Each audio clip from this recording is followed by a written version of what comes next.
Why am I so burnt out? How do I handle hard conversations? Are my hormones messed up? What do I do if I'm laid off? Why do I feel so alone? How do I spice up my sex life?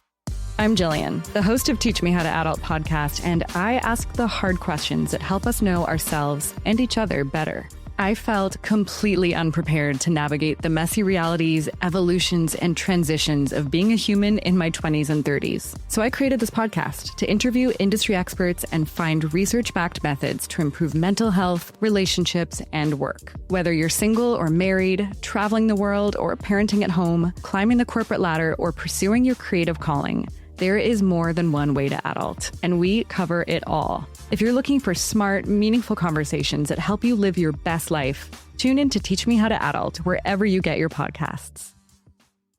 You know, this is one of those topics that no one really wants to think about, but if you're a parent, a homeowner, married, or helping take care of aging parents, it's something that honestly deserves a little attention. I'm talking about estate planning. And before you tune out thinking it's complicated or expensive, that's actually why I want to mention Trust and Will. Trust and Will makes estate planning feel way less intimidating than it sounds. They offer modern, attorney-designed wills and trusts that you can create online. And the process is surprisingly straightforward. In fact, you can create a will in as little as 30 minutes. That includes things like guardianship for your kids or pets, how your assets are distributed, and even healthcare directives. Don't wait until it's too late. Protect your loved ones with Trust and Will, the most trusted name in online estate planning.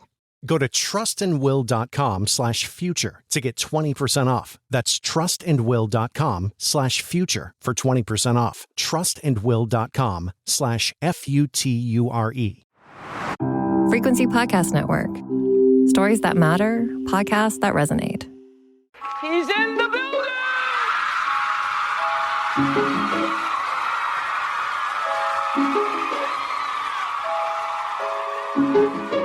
Drink the moment.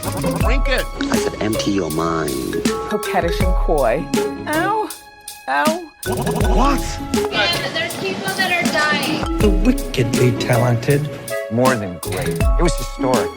Crack is world. Oh, good for you. I have to apologize. One of the hottest. Hello, and welcome back to The Reheat, a podcast that re-examines the spiciest celebrity news and scandals of yesteryear and asks, how would we react to the same events if they transpired today? I'm your co-host, Sadaf Hassan. And I'm Sarah Sahagian, and this week we're doing The Reheat's most meta episode ever. We, two lady podcasters, will be doing a deep dive into a famous and infamous show that started out with two lady podcasters at the helm. Yep, dun, dun, we're giving you the mother load on Call Her Daddy. So, Sadaf, are you part of what fans call the daddy gang? Are you a fan? Why or why not? Oh, no. Not to shit on any of the fans, because I kind of get it. But no, I've never been a part of it. And I think maybe I also have a little bit of a snobby reason. As a journalist, it's just hard for me not to side-eye them, especially the current reign of Alex Cooper. I don't love her interview style, but she's become the queen of celebrity interviews, and that bothers me because she's not great at it. But I also realize they are this era of the new influencer / journalist person, which is definitely not what we've ever done. It's a different era. They're heading it up. I don't love it. Sarah, what about you? How do you feel about them? Love it. And I can't tell if it's just not for me, if it's for sort of mid / younger millennials, or if it's that it's not good. And sometimes I feel like it's not good, and sometimes I feel like maybe it's not for me. But we will get into that in much more detail. Great. Perfect. In 2018, roommates and best friends, Sofia, Franklyn, and Alex Cooper debuted a raunchy podcast that was described as what guys do in locker rooms, but with women. So that's how many people have described it. The downloads rose from 12,000, pretty good, to 2 million in 2 months. Insane. And within 4 episodes, the two hosts had a deal signed with Barstool Sports to air episodes on their network. So Sofia Franklyn quit her day job in finance, and Alex Cooper had finally made it in broadcasting. She'd previously been kind of like a fledgling vlogger. But as successful as Call Her Daddy was, it wasn't without controversy. A year into their contract with Barstool Sports, it was clear the girls, who were initially offered around $70,000 a year to host the series, were being underpaid. Their show's merch was selling out because who doesn't want a sweatshirt that reads Daddy? And they were consistently one of the most popular podcasts in the world, especially with listeners who are women. But the negotiations were not peaceful. And by the end, Sofia Franklyn had left the show. She and Alex were also no longer friends by this point. So what happened? The story is different depending on whom you ask, but this was the podcast equivalent of the Beatles breaking up. Oh, There's even a guy who gets cast as sort of their version of Yoko Ono. Oh, interesting. By the way, I see you, Yoko. I know you didn't really break up the Beatles. I'm not accusing you of that. No. Exactly. I'm not accusing you of that. I'm just saying, like, there's a guy who gets Yoko'd here. Yeah.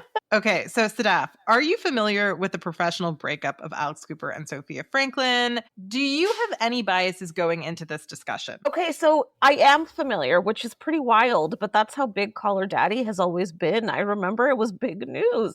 It was headline news, and I actually read into it quite a bit because I was so curious what the hell happened. I had a little bit of a bias. I have to say it's shifted over time. I definitely ended up on Alex's side just because from what I'd read, and it was such a convoluted feud that it was hard to catch up when you were so late on all the drama. But from what I'd read, she was someone who felt like she was doing all of the work. She felt like Sofia didn't contribute much. And that already I'm like, oh, Sofia's not doing anything? Okay, well then Alex, yeah, go ahead. Get your money, do what you got to do, take it over. But apparently that's not entirely true. And it was harder to get Sofia's side of what was happening because I remember Alex had regular vlogs and I tried to watch them to try and understand the Alex world. I got very bored very quickly, although she seems fine. She seemed like a fine person, but it was just hard to pick up more info. But Sarah, what about you? Have you ever been on one side or the other, or are you on one side now? After having researched it,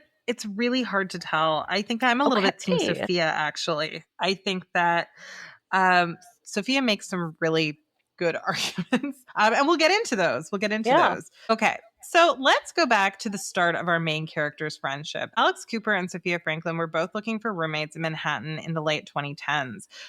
Sofia came from an Argentinian background and was raised in Utah by a single mother before her stepfather later adopted her and became a legal parent to her. She earned a degree from the University of Utah and moved to NYC to work for Morgan Stanley after graduation. Sofia has also publicly discussed how it was a toxic environment for her, and she left partly because an older male supervisor sexually harassed her. So the stuff she details is pretty scary. There's stalking, there's inappropriate comments. There's a lot going on. Alex Cooper also experienced sexual harassment while playing D1 soccer at Boston University and quit the team, but retained her scholarship when the school refused to fire the coach who was quite publicly harassing her. The daughter of an entertainment professional who produced games for the Philadelphia Flyers and a therapist, Alex Cooper grew up creating videos in her basement. She even did a word-for-word retelling of The Devil Wears Prada. Okay. Because why not? Why not? Sure, yeah. Says Alex of Entertainment, quote, I was enamored with that world. And after graduation, she was trying to make it work as a YouTube personality. She was just trying to get into the business any way she could. She initially thought podcasts were for older people, but kind of warmed up to the idea and decided to ask her roommate, Sofia, to co-host the show with her. And that's sort of how they became podcast partners. Shortly before starting the pod, Alex and Sofia, that was when they had moved in together. They actually signed a lease the first day they met each other. Wow. The way Sofia describes it, they were instant best friends. That's what she says. Alex noticed also that Sofia was comfortable talking about sex, whereas some girls she knew weren't. And that's what she thought made them a really good duo for a sex podcast, which makes sense. So, Sadaf, have you ever had a beautiful, fast friendship like this where you immediately wanted to live, work, and do everything with someone? I feel like it's so common to have that experience in our 20s. So I'm just wondering if you've ever had that. A bit of an introvert, so I've never moved quite that fast. However, I think I know what that chemistry is like because I've definitely made friends very quickly. Like, I know that feeling when you meet and right away you feel a spark, and that platonic connection is sweet, sweet, sweet. We don't talk about it enough. So I kind of know exactly what they were feeling, and I really love it for them. Like, that's very rare. I know, and it is kind of like, you know, it's love at first sight. It's friendship love at first sight, and it's very special, especially in your 20s where, I mean, not that friendship can't be the center of your life for the rest of your life, because it absolutely can, but in your 20s, as a society, we kind of give you permission to feel that way. So it's this decade where you really do get to focus on your friendships and no one gives you side eye for that. So it's really beautiful when you have a best friend who's going through all these experiences with you. And if the more you can share with them, the more beautiful it can become, unless it turns ugly, which Alex alleges it did. And Sofia definitely alleges it did.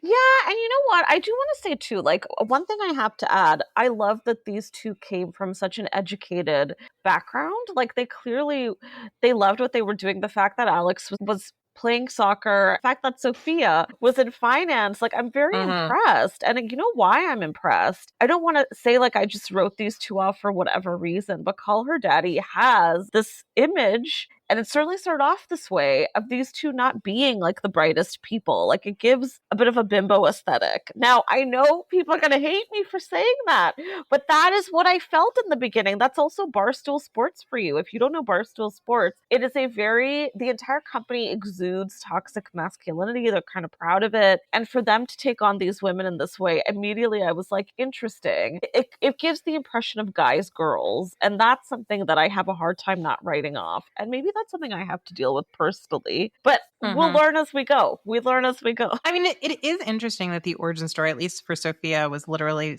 escaping being sexually harassed for a man. Like this was her parachute out. And so, yeah, I mean, maybe she felt like she had to perform the role of guy's girl to get these people to pay her money, but that was to escape this kind of situation that was pretty hellish, to be honest. The origins of Call Her Daddy as a concept are also a little bit murky. So in the documentary that is now airing on Disney Plus in Canada, Call Her Alex Cooper suggests the show was just entirely her idea. And she suggested that she was the one who brought in Sofia, like it was just entirely her idea, her concept. She doesn't even mention the friend who is nicknamed Milk Hunter, that if you're in the daddy gang, you've heard of him. That's how they referred to him. Apparently, MILF Hunter has said on Sofia with an F, Sofia Franklyn's new podcast, he said on the second episode, essentially like it was his idea. Like he suggested this to Alex. So it's hard to know. It's hard to know. But it's important to note that if that is true, that's pretty upsetting because he didn't really get paid for Call Her Daddy. Yeah.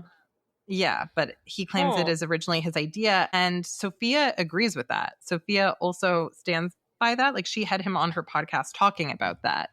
Wow. So that's what she says is the origin story too. So it gets a little bit complicated. It seems like it took a village to create Call Her Daddy, right? Yeah. It takes a village to raise a child. It takes a village to create a sex podcast. Anyway, I'm not trying to... No, I think, listen, it happens. It's like a whole franchise now. Like, that's not so crazy. But I also wonder if for Alex Cooper, then it's a thing because she's become such a celebrity now. She's such a name, very much on her own. People never mention Sofia anymore. So I wonder if for her, she feels like she has to own this entire brand from beginning to end so nobody else can take claim, nobody else can interfere with what she's got going on because it is so big now. But I also think if that's not true, that's really unfortunate. It's important to give kudos to the people who helped you get you where you are, which includes Sofia. Yeah. So anyway, the girls soon became a cultural sensation, adding new language like unwell to the cultural lexicon and educating young women on an oral sex technique that Alex Cooper popularized called, and I quote, the Gluck Gluck 9000. You can look it up.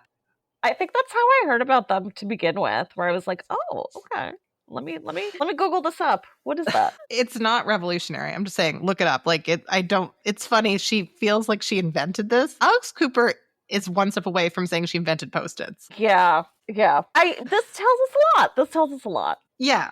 So some fans insist this technique got them a boyfriend. Okay. The girls also became famous for their candor, talking frankly about orgasms, BDSM, and a host of other things. They dubbed their fans the Daddy Gang, and that was that. They had this legion of people who were obsessed with the show, obsessed with Alex and Sofia's lives. They just wanted to know everything. And the girls did talk pretty explicitly about their dating lives, about their sex lives. They shared a lot. It was pretty vulnerable. In the recently released Call Her Alex, Cooper asserts that at the time CHD premiered, the show was such an instant success because no one was talking this sexually and this salaciously. But was that true in 2018? I can think of tons of podcasts, including Girls Gotta Eat, Why Won't You Date Me, and more that have done similar work and did so at a similar time. Sadaf, why do you think CHD broke so big and got the credit for being groundbreaking when, I mean, at the very least, there were other people who were doing this at the same time, contemporaneously. Yeah, I mean, that's such bullshit. Come on, 2018, like this was conversation that was already happening. Was not even remotely revolutionary. I think this is my theory that what helped them break so big and what made them stand out is because they were being essentially girls, guys, or guys, girls, as I mentioned earlier. I think they were really marketing themselves towards the male gaze rather than the female gaze. And I think they had a significant number of male listeners, more than any other show where it's two women talking about sex. Like, I know some men who listen to Call Her Daddy. Like, this is an active thing on social. You can find easily many men who listen to this show.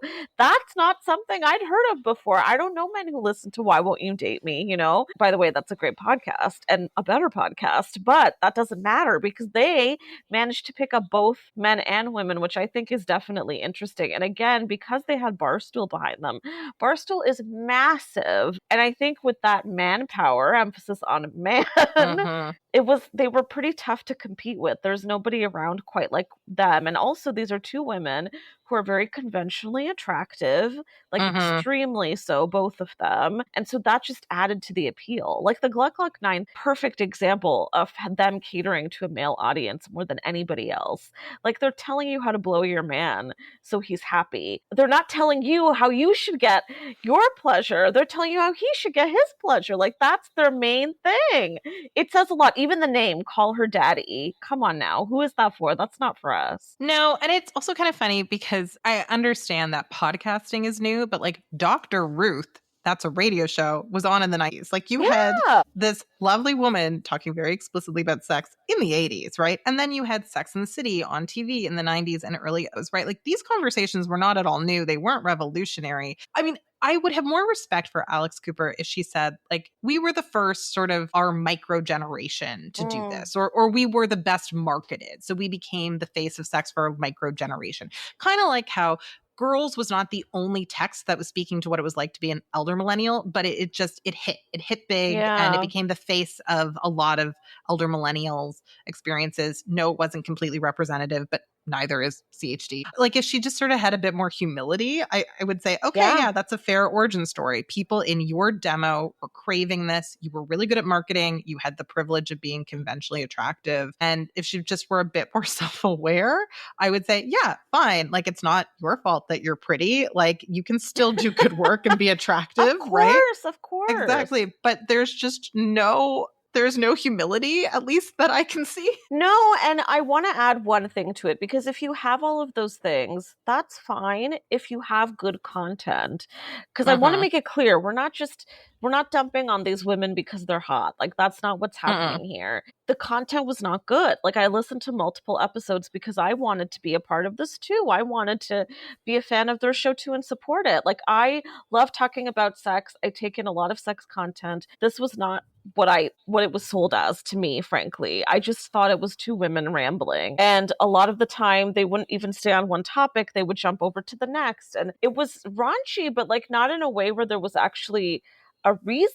Like it just didn't come together. It didn't flow. It didn't feel like anybody was editing. I know famously Alex is the one who edits, but it never felt like there was an edit. I know. Right? It wasn't a well done podcast. And I know now Call Her Daddy is very different from what it was then, but it wasn't good. I'm sorry. Objectively, it wasn't good. Yeah. What I found very weird was they were two very young girls with really old pop culture references. I remember listening to one of the older episodes and they went just in this really in-depth conversation about Entourage. It was very bizarre. And so I was just like, this isn't even zeitgeisty. Like, you're not even talking about stuff that's culturally relevant now. That is really interesting. I mean, Entourage, again, a very Barstool show. Very Barstool show, just saying.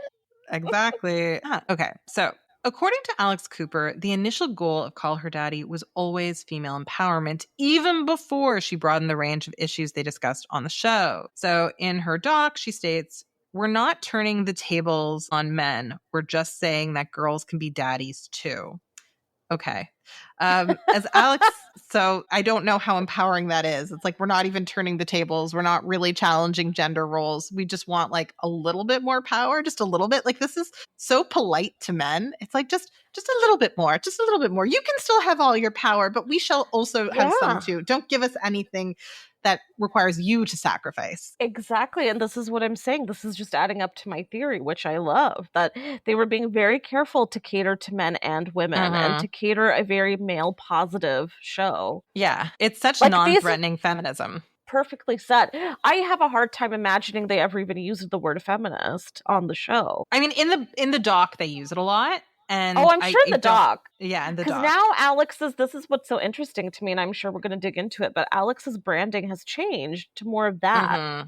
But before she became a quote-unquote celebrity interviewer, the show was not that. And especially when Sofia was on and they were doing it together. Not that I'm putting the blame on Sofia, but I think together that was what they were trying to corner in the market. And again, in a way it's smart because it was very specific, it was very singular. But as a female listener, I can't say that I was a fan. And as someone who considers themselves a feminist, I wonder if you asked them back then what they would have said to that question. I don't know. Yeah, I mean, Alex says it was always about, quote, trying to make women feel liberated. Like, none other than Gayle King in the documentary refers to Alex as a girl's girl. Really? Which, like, Gayle, come on, man. That's not good for your credibility. I love you, Gayle, but I don't think I would use Alex Cooper as the poster child for girls.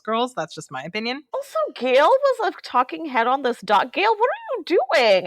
She just went to space. Now she did this. Gayle's in crisis. Gayle needs help. Like, Oprah, go help your friend. Get your girl. Like, this is not normal for Gayle to do things like this. Get her away from the white people. Like, Gayle, cut it out. Save Gayle. Okay, so I'm going to read a segment from a 2021 piece by Aya Hibben, which appeared in the Daily Utah Chronicle. And it actually makes quite a good argument about why Call Her Daddy isn't really a feminist show. So she says, quote, "While this podcast did start new sex-positive conversations around women discussing their experiences, it continues to appeal to old, misogynistic standards that are anti-feminist. Indeed, there are episodes where Sofia and Alex suggest women should consider lying about their sexual numbers if they are high, so that's from me.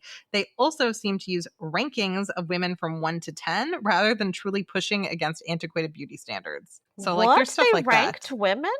They refer to that. Like, they refer to your ranking, like 1 to 10, like how to act if you're a certain number. Yeah, lots of stuff like that. How is this liberating? That sounds very exclusionary and very, like, Mean Girls, quite frankly. Yeah. I don't really have a defense for that. I think you're right. That's okay. Maybe there isn't one. Also, the very nature of having worked with Barstool Sports is arguably anti-feminist. And I mean, I think I'm not the first person to point this out. Lots of people pointed this out. And Aya Hibben also points this out in her article. In 2010, Barstool Sports founder Dave Portnoy literally posted on the internet the following comment: "If you're a size 6 and you're wearing skinny jeans, you kind of deserve to be raped." So just working for Barstool in and of itself is pretty hard to reconcile with feminism. And it's funny because I actually necessarily fault them for signing the deal to begin with. The initial deal where they're making $70,000 a year and like Sofia's trying to escape being sexually harassed, Alex is trying to be employed at all. I kind of get it. Like, you do some desperate things, but I do understand why Sofia wanted to jump ship as soon as she could. I do kind of get that. This seems like a really toxic environment.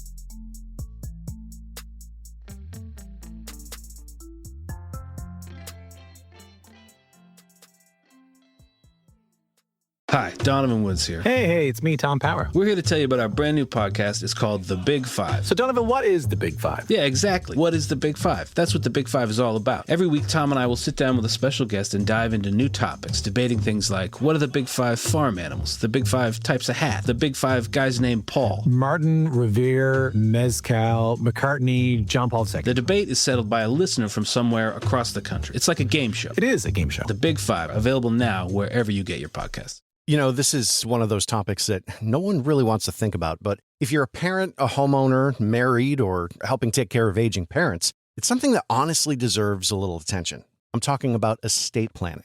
And before you tune out thinking it's complicated or expensive, that's actually why I want to mention Trust and Will.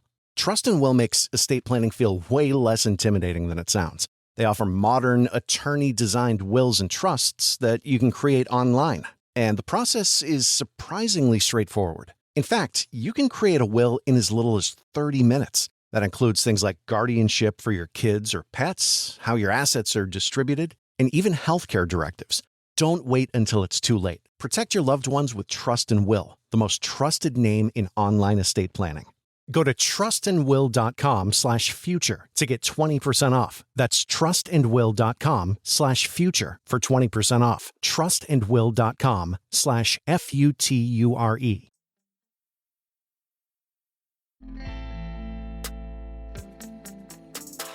Okay, so of course, as the series evolved, it did feature episodes where Cooper challenged pro-life activists on reproductive rights, and she even interviewed VP Kamala Harris when she ran for president in 2024.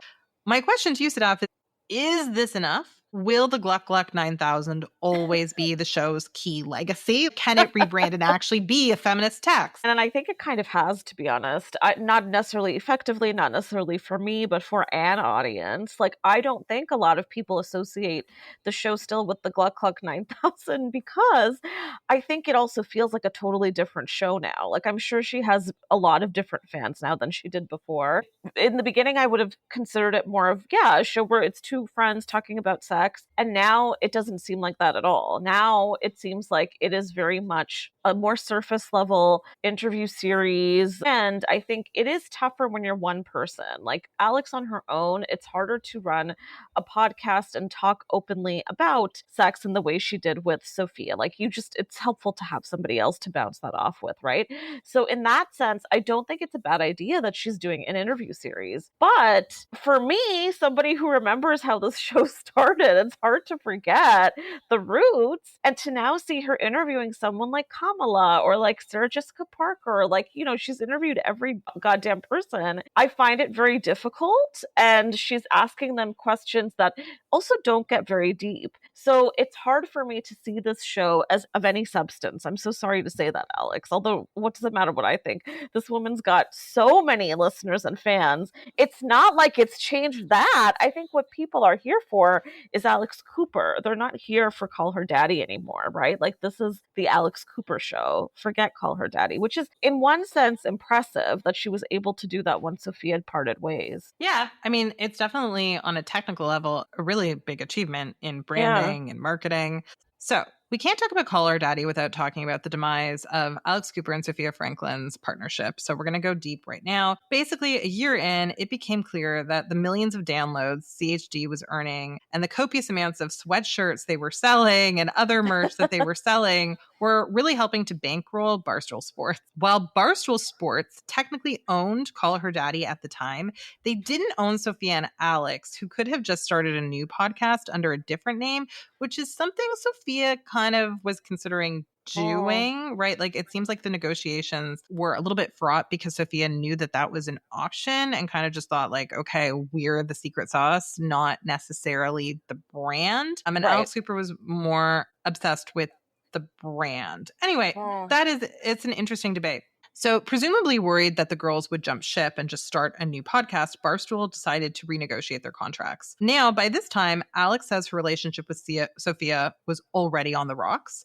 She doesn't go into too many details and call her Alex, but she does say the following. It was the classic. You think you see something online and people genuinely believe you're like sisters, but our relationship was so awful. So what finally tore the duo apart? A year into CHD, it was so obvious the girls were underpaid that Barstool was actively renegotiating, of course, and they were offering them a raise of hundreds of thousands of dollars, right? They were offering them a lot more money. But Sofia wasn't satisfied. And depending on who you ask, this is either a rational reaction or kind of greedy. Basically, Sofia argued and has argued, she argued this in the pilot episode of Sofia with an F, that they were not going to be paid properly by industry standard, even with the raise, putting them up to $500,000 a year. Even that wasn't appropriate according to industry standard. And I think when you know that Sofia came from the world of high finance, her awareness makes more sense and it seems more educated than greedy. And she does say that on Sofia with an F. Like, if a man had negotiated the way she had, she would say, she said you'd basically just call him a smart businessman, not greedy, right? Like this is a lot of this is about sexism. And she's just asking for what's standard. Like, why would you work for less than the standard? It doesn't mean you're obsessed with money. It's just, why would anyone do it, right? Like if you, in any job, right? Why would you work for way less than the next person is getting? It doesn't really make any sense. Wasn't it also reasonable? Like, weren't they actually making way more than Barstool was allotting them? Am I wrong? Yeah, they were making millions. They were making millions from Barstool. Barstool even admits that at the time they were paying a lot of people's salaries at Barstool Sports. They were very, very valuable IP for that particular network. So it's not, in my opinion, this negotiation, like calling Sofia greedy, is a little bit unfair. You can have a debate about whether she kind of became erratic later and hard to negotiate with, but I don't think she was greedy. I don't think so. Yeah, male podcasters were earning millions, right, for bringing in similar ratings. Okay, so as it's described in Call Her Alex, Sofia just walked away from negotiations, basically. Okay. They kind of gloss over it in the documentary, but was that the extent of what happened? It is not, right? There's a lot more details, which Alex herself did previously vlog about and Sofia has spoken about on her podcast. So after Alex signed her solo deal with Barstool Sports, Sofia refers to what happened next on her podcast as, quote, a smear campaign. She basically believed that she was characterized as lazy and submissive. She didn't like the characterization that it was her boyfriend, Peter Nelson, who was negotiating for her and telling her what to do and telling her to reject the offer because she had a business background and basically just didn't think that the deal made sense. So he's the guy who kind of is the Yoko Ono here. She basically says that she was pushed out, right? And it's interesting because she is aware that Alex Cooper did more work. Alex actually later on admitted like she had a side deal where she was given a raise by Barstool for editing the podcast. But Sofia has said she said on Money Buys Happiness, which is a YouTube show that she was interviewed on, basically like she didn't understand why they couldn't just get someone else to edit it. Because yes, it does take a lot to edit the way that Alex Cooper was editing. She was spending like 12 hours editing each episode, which in my opinion, you can't tell. No. So, also 12 hours is a lot to be editing a podcast episode. Yeah. So Sofia just sort of basically was like, this is a control issue you have. It doesn't mean you deserve more money. We could just like let someone else do it, was her standpoint. Yeah. And Sofia also sent a text during their friendship breakup, which she reads on her show, where she refers to the skills that Alex has as menial and hers as intangible, because Alex used, according to Sofia, Alex used ghostwriters, right? So she didn't write her own jokes, whereas Sofia says she did write her own jokes. So she actually was, in her mind, the creative life force behind Call Her Daddy. So Sofia says she came up with Unwell. That was her contribution, and a lot of other things that made Call Her Daddy special. So the way she sees it, she was doing more important work, and the extra work Alex was doing, Sofia just kind of thinks was a symptom of Alex's control issues and was also unnecessary. It's like, do you really want to get credit for something that doesn't need to be done? Right? I don't know.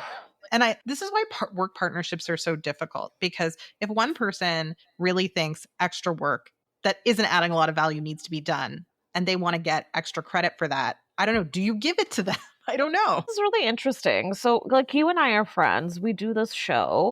We're pretty easy. You and I don't fight. We've never fought. Like, I can't see that happening. And we had a very similar conversation recently.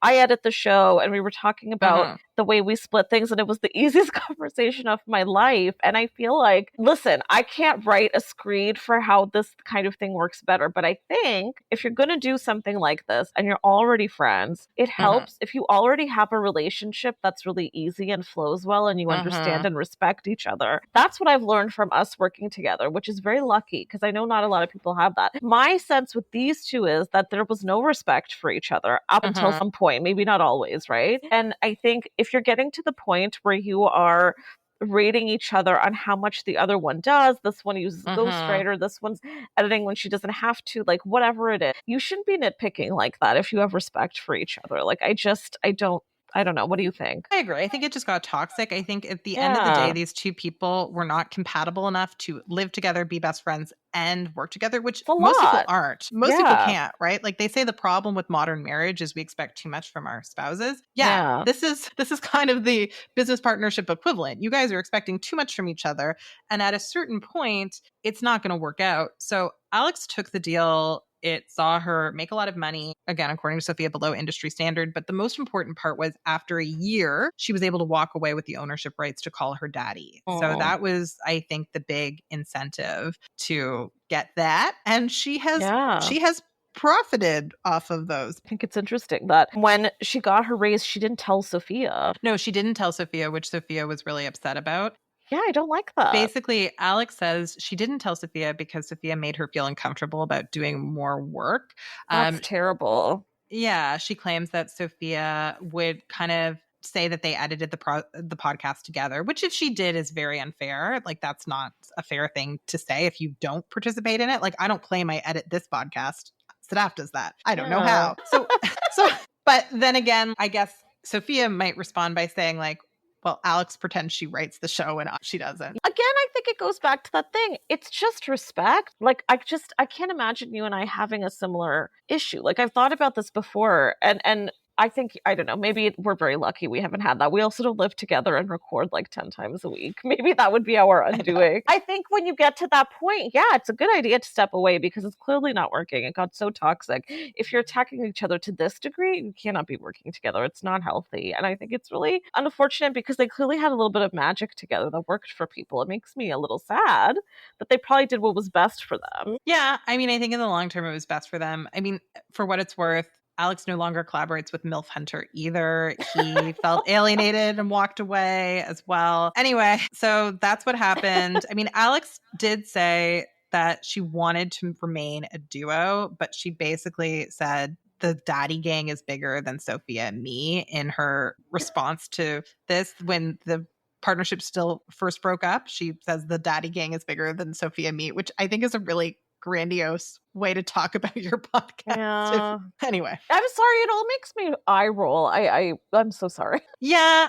Basically, Alex has a lot of accusations, and you can watch the full video on YouTube. Alex essentially accuses Sofia of negotiating in bad faith, which is a pretty big accusation, and also accuses Sofia of leaking their draft contract with Barstool, the new contract, to the New York Post. She kind of implies that she or her boyfriend leaked it to the New York Post to make Barstool look bad, to which I would say, would it have made them look bad if the terms weren't unfair by industry standard? Yeah. Like, is that such a bad thing? I'm confused there. But you know what's interesting here? This is Alex playing a side, right? Like she's choosing to take the Barstool Portnoy side, which I think is very calculated. Very calculated. Yeah. And Sofia did pay consequences. I mean, she was cut out of the deal and subsequent deals that have earned Alex Hooper many millions of dollars. But an interesting thing that happened, which is really upsetting, is that a lot of fans turned on Sofia, and Sofia actually even got death threats. So Sofia suffers from depression, and she even sent Alex a text, which she shares on Sofia with an F in the pilot, about how like Alex knew she suffered from depression, and like honestly, Sofia was pretty astounded that Alex would treat her this way and kind of expose her to all this vitriol, given that her best friend knew her mental health concerns. And listen, like, yeah, that is pretty horrible. Like you should be making sure that no one is vilifying your friend because she's still a person. Even if you felt like she was really bad at negotiating and felt like she was kind of being a jerk to Barstool Sports during the negotiation process. Like, I mean, I don't know, like in my opinion, they're still your friend, or they were. Maybe be kinder. I don't know. But then again, maybe there's stuff Alex isn't telling us that Sofia did to her. So it's really hard to adjudicate these things because not everyone necessarily is sharing everything, right? Some people might be holding back the most damning or painful details. So I don't know, right? Feuds are really hard to adjudicate, even public feuds. Yeah. So it's hard. So Sadaf, was Sofia cut out, or do you think she really was a roadblock who needed to be removed? She didn't seem to want to sign with Barstool Sports. She kept asking for more and more money, which basically Alex said was preventing them from recording more podcasts, and she wanted to be there for the daddy gang. What do you think? Was it necessary to cut Sofia out? Oh, that's a tough question. I mean, like I said before, I think it's good that they parted ways because clearly it got way too toxic to be functional and also just destroyed their friendship, which is really sad. But I feel like Sofia was onto something because as we know, Alex makes so much now. Like there was a lot of money to be had. And as you pointed out, Sofia has this great finance background. She probably knew what the hell she was talking about. And Barstool is a company to be associated with. And I feel like I wouldn't be surprised if they were maybe even playing these girls against each other a little bit. And I think Alex certainly didn't help herself because even just by not sharing the fact that she had a raise with Sofia, I think is really sinister. Like, at least you should be open with each other about what you're dealing with. So I think it was good for Sofia to no longer be a part of it. I don't like if it was more that she was cut by Alex. If it was that she chose to go, then I think that's better. But I think Alex kind of taking over in the way she did, I don't know, it doesn't sit well with me. It just doesn't. They created this company together, and allegedly MILF Hunter even created the brand. So what about MILF Hunter? Justice for MILF Hunter. Justice for MILF Hunter. A sentence I never thought I'd say. No. Well, Alex Cooper has gone on to thrive sans Sofia. She has a new business partner, her husband, Matt Kaplan. Alex Cooper has gone on to thrive sans Sofia. She has a new business partner, her husband, Matt Kaplan. I'm not saying Alex is a guy's girl, but this is a classic guy's girl move. Matt is the founder and CEO of Ace Entertainment. After he and Alex first met during a Zoom meeting, she dubbed him Mr. Sexy Zoom Man. Oh, God. I know. This is funny, though, because didn't Sofia have her man helping her previously? And Alex didn't like that? Yeah. So her former boyfriend, Sofia's former boyfriend, she's no longer with that particular guy who, he had been an HBO executive. He had a lot of experience. She's no longer with him. Yeah, it was kind of implied that he was manipulating Sofia behind the scenes. He got really yokoed there. Right. But now there's this Matt Kaplan guy who, if you watch the documentary, is directing Alex when she's rehearsing her live show. Really? Right? So interesting. He is kind of, I wouldn't say pulling the strings. I do think Alex is an equal partner, but he definitely has a lot of influence there. So that's interesting. Okay. Yeah. Anyway, so she dubbed him Mr. Sexy Zoom Man. I hope a ghostwriter didn't do that. I hope she didn't pay someone for that nickname. It's not great. It's not good. It's pretty cringe. I don't think the ghostwriter was doing that great anyway to begin with. No.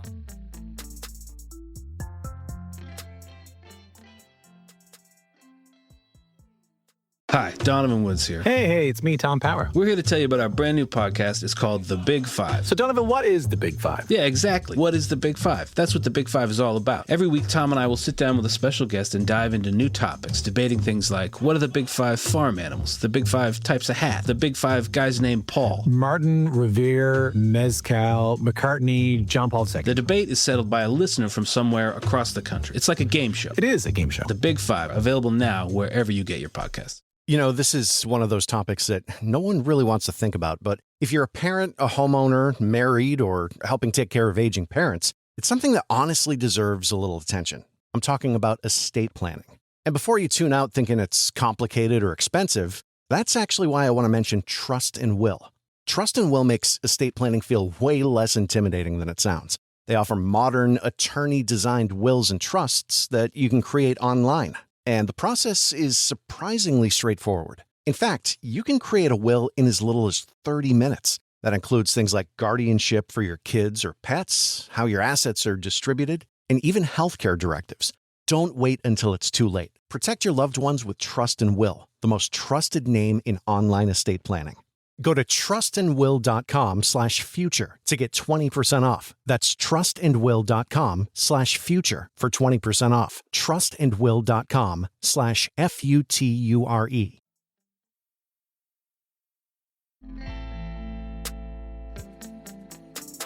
Alex also went on to leave Barstool and get the kind of money Sofia was looking for. First receiving $60 million to sign a 3-year deal with Spotify in 2021, and then moving on to Sirius for $125 million. Regularly releasing episodes of Call Her Daddy, where she gets to interview the luminaries of our time, from Kamala Harris to Jane Fonda. She also publicly advocates for the value of therapy, so that is a good thing. She is talking more about mental health. as is Sofia and her podcast. For her part, Sofia does seem to make a living from podcasting. Like Alex, she is constantly talking about mental health and her own mental health struggles in a really vulnerable way. Sofia has recently revealed some happy news. She is pre-engaged, so she's talking about marriage and making plans to eventually move to Europe, where this guy she's very seriously involved with happens to reside. She was on a recent episode talking with the chief strategy officer of Ashley Madison, and she was talking about the process of like deciding what she wants to put in her prenup and things like that. So, I mean, I would say she's pre-engaged, so good luck there. Hopefully that relationship ends the way she wants it to, whatever that ends And she's up being. getting a prenup. We love that. Go Sofia. Go Sofia. So this brings us to our final segment, Hindsight is 2025, where we choose the one moment that we might have handled differently if we were the subject of this story.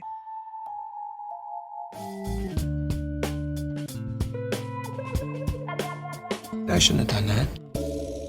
So Sadaf, what would that be for you? There's probably about 100 things, but I think the big one for me right now, as we just went over all of this, is that I wish these two had been a little bit more civil with each other when they were having those contract discussions or renegotiations with Barstool, because to know how much Alex makes today is mind-boggling. Guys, Call Her Daddy is the #1 podcast in Canada. It's the #1 podcast in the US, and it's pretty much always the case. Like, she's in the top 3 pretty much at all times. And you know who's next to her? The Joe Rogans. Okay, that says a lot. So I feel like they could have held out for more money, which is what Sofia wanted. And I feel like it just makes me sad that their friendship got so derailed. Like, you know, and this is me very much putting myself in their shoes as someone who really values friendship and female friendship more than anything. Like, I wish that that was something they'd kept together. I don't like that Sofia is ousted in this way, because she was a part of this brand building and now she's not a part of it at all. It just makes me really sad, because Alex doesn't seem like, I don't see Alex as the genius that a lot of you folks see her as. Not necessarily saying Sofia is, but I think it just sucks when it's two women and they're both losing their connection and it's the men who are kind of reaping the benefits. Like, that just, I hate that so deeply. And frankly, I wish that they'd never been associated with Barstool. But one thing I do want to say, sorry, you brought this up a bit earlier. One thing that does bother me is them even feeling like they had to make things work with Barstool, which is such, again, a masculine and male-run company. Feeling like this is their ticket through. Like, I hate that you ever have to feel like you have to be a certain way to let them take you further and help you climb the ranks. It sucks, but it happens often. Very, very often. It happens in journalism, our field. It happens in a lot of fields. And so that just makes me really sad. Like, I never want to have to see women play that game, although I understand why they did. I want to say that much. But Sarah, for you, what would be the key thing that you'd change up here? Definitely that would be a big thing for me. I mean, I think that I probably would have walked away with Sofia and started a new podcast. They were a year into Call Her Daddy at that point. Like, I don't agree with Alex that the name of the podcast was more important at that time than the two of them as a duo. I think that was the foundation of their brand. And then Alex went and rebranded after Sofia left. So I think it would have been fine. I mean, yes, there were certain catchphrases they wouldn't have been able to use, like Gluck Gluck 9000. I mean, if you trust yourself as a creative, you can come up with other things, which is kind of, I think, what Sofia implies, which was she was a creative. So she wasn't afraid of having to find more material, right? She wasn't afraid of the creative process, whereas Alex had more of a marketing brain. And so she saw this all as IP and wanted to retain it. And I'm not saying that one is better than the other. I guess I just identify more with Sofia, sort of thinking like, well, I want to be paid properly and like I can come up with more ideas. Like, that would be my attitude. I wouldn't be like, but the marketing value of the Daddy Gang. Like, but I mean, to be fair, Alex does say that she saw the Daddy Gang as a community and she thought that was valuable, but like, you can come up with a new collective noun for your fans, in my opinion. Yeah, I totally agree with you. I think they would have followed them, because that first year, again, as someone who was not a regular listener, you would hear about Call Her Daddy all the time. That's how successful they were. Definitely, I think the fans would have followed them. You know what's interesting to me? I just go back to the roots. Like, I think about how Sofia walked away from a gig in finance for a very good reason, but also it's a very difficult thing to leave a job like that. Like, she knows what that's like, to walk away from something like like that, of that tall order, because it's what's best for you. She's confident and mature and able to make that choice. Whereas with Alex, I feel like she was someone who so badly wanted to be in the entertainment world since she was a kid. Lest we forget, she did, what was it, Devil Wears Prada, word for word. Like, this girl, you know, she wanted to be in front of the cameras. And like, even now, Call Her Daddy is more of a visual show than even an audio format. Like, she's conquered both platforms, which is pretty impressive. So I feel like she got what she wanted. And I think she was so scared of losing this tip into fame, because in that first year and signing that contract, she definitely went to another rank of fame, right? I think she just wanted that so badly, she would have done anything. And the fear of losing it was probably very present at that moment. Whereas Sofia was very confident and knew, I'm going to be fine without this. And I have to say, like, that, of course, I love that. I love that. Although I understand Alex's reasonings and, hey, she's famous now. Although I wish she operated with a little more depth. That's what I'd like to see moving forward. I really desperately wanted to have some better fucking questions. Dig a little deeper, ma'am. Please, I'm begging you. You're the only one who gets to interview a lot of these people now. It's funny because so many, and I'm not trying to be judgy because I love Gen Z people and I love younger millennials, but I'll see them say on social media, like, Alex Cooper is a great interviewer. I'm like, oh, is that because you didn't watch like Barbara Walters growing up, or you didn't watch like other people who knew how to be interviewers, right? The end of analog cable created a world where a lot of people just had never really seen a news program. I'm like, if you've seen an episode of 60 Minutes, you know Alex Cooper is not a gifted interviewer. Amen. Thank you. Even Gayle King, Oprah, Diane Sawyer. There is a long list. But I think right now what Call Her Daddy is doing is taking us into a really unfortunate and dangerous path of media, because it's not asking you to, certainly I love to talk about media literacy. It's not asking you to be very literate. It's not asking you to read between the lines. It's so deeply surface level that I find it offensive. I get it. It's like, I go back and forth between it's bad and it's not for me. I mean, there are some things that Alex does that really upset me. Like, until recently, she didn't really want to get political. It took a lot of pressure to make her do things that were political. And I think basically she did it once people were basically going to say, we're taking your feminist card away if you don't take a side. And so she has taken a stance on reproductive rights, and she did interview Kamala Harris, right? Like, it's not like she hasn't actually made some changes, but I felt like she did it at the last possible minute. That's just my particular critique. Whereas Sofia, on the very first episode of Sofia with an F, so her first solo episode, she's telling everyone, go vote. Go vote, right? Like, she's making it clear. Sofia was much more explicitly political. And that's why, like, having listened to Sofia with an F and having done the research, like, if I have to pick a side, and I don't think you always have to pick a side in rivalries, but if I had to, I think I would pick Team Sofia. She makes some really good points. And also, I just prefer her whole approach to podcasting. Yeah, it's a little more dignified, dare I say. And again, that's another example where Alex doesn't want to endanger what she's built, right? And she'd rather go where the money is. Dare I say, she might be the Taylor Swift of podcasting. Oh, you said it. I haven't mentioned this before, but if you're listening and you were a fan of Call Her Daddy, or a fan of shows that talk about sex, women who talk about sex, I do have another show that I recently started up with my good friend Megan Ray, where we talk about sex a lot. We always have on great guests. We get pretty deep about it. We get a little raunchy. We got no gluck gluck, but we got some other stuff. You've got better stuff. Your show is better. You. Your show is much more fun. It's much wittier. It's much more insightful. You don't need the gluck gluck. Also, Alex Cooper, you did not invent the gluck gluck, just like you didn't invent Post-its. Like, come on. No. The show does not know its history. That's the problem. It is not situated in history. It's like, guys, the world did not just come into being in 2017 and then in 2018 you started Call Her Daddy. That's kind of how they act. That's part of the problem. Pay credit to your influencers, pay credit to your past. Anyway, if you want to listen to mine, Megan's show, it's called Eat Your Heart Out. You can find it anywhere you listen to podcasts. Thank you. Go check it out. Go check it out. If you like Call Her Daddy, you will much prefer Eat Your Heart Out, and then maybe, find even more podcasts you really love. Okay, so this brings us to the end of our episode. Thank you to our wonderful listeners. You can listen to more of The Reheat for free on the Seeker app, and you can also find the show on the Frequency Podcast Network or wherever you get podcasts. If you want to hear more from me, you can find me at Sahagian Sarah on Instagram. And Sadaf, where can listeners find you? Listeners can find me on Twitter at _SadafHassan. And if you liked this podcast, dare I say, if you loved this podcast, please rate, review, and subscribe so other listeners can find us too. And if you'd like to see us keep growing, and we know you do, we'd love for you to support us on Patreon at patreon.com/The Reheat, where we've got some goods in store for you. Thanks for listening.